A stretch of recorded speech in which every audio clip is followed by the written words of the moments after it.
اليوم خلونا نتكلم جد حتى برا هي على أداء ريال مدريد أمام اليوفي وعصب الظهور اللي ظهر به ريال مدريد أمام اليوفي.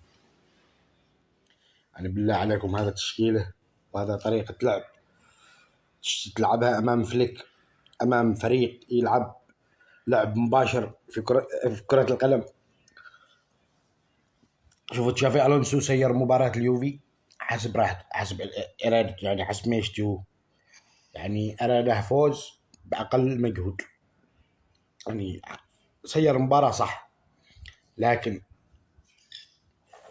إذا استمر طريقة اللعب اللي لعبها أمام اليوفي ولعبها أمام برشلونة، صدقوني قسما بالله الريال مدريد بخرج بفضيحة ما قد حصلت لأيام ألونسو اسمه أنشيلوتي ولا قبله. طريقة لعب المدربين فليك زائدا ألونسو طريقة يعني متقاربة بشكل فظيع جدا، غير أنه فارق حدة الضغط. فريق فليك أو أسلوب لعب فليك ضغط عالي يعني بحده.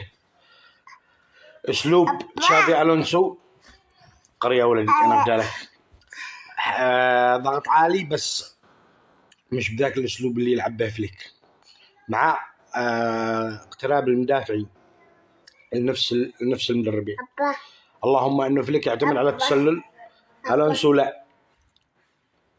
افتهم لك مع انسيابات واختراقات رافينيا، والله لتكون فضايح المدريد إذا لعب بنفس الأسلوب، وانتم بتشوفوا.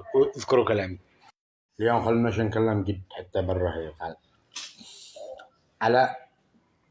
على أداء ريال مدريد أمام اليوفي وعصب الظهور اللي ظهر به ريال مدريد أمام اليوفي. يعني بالله عليكم هذا تشكيله وهذا طريقة لعب تلعبها أمام فليك، أمام فريق يلعب لعب مباشر في كرة القدم. شوفوا تشافي ألونسو سير مباراة اليوفي حسب راحته، حسب إرادته، يعني حسب ما يشتهوه، يعني أراده فوز بأقل مجهود، يعني سير مباراة صح. لكن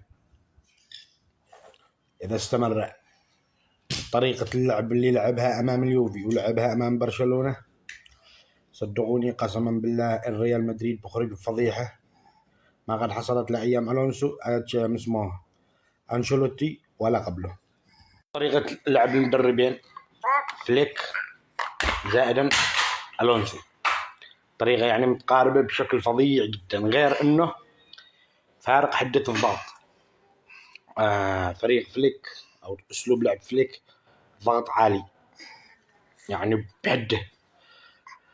أسلوب تشافي ألونسو قرية ولدي أنا بدالك ضغط عالي بس مش بذاك الأسلوب اللي يلعب به فليك، مع اقتراب المدافعين نفس المدربين.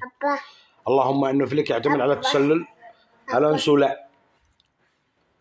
افتهم لك مع انسيابات واختراقات رافينيا، والله لتكون فضايح المدريد إذا لعب بنفس الأسلوب، وانتم بتشوفوا.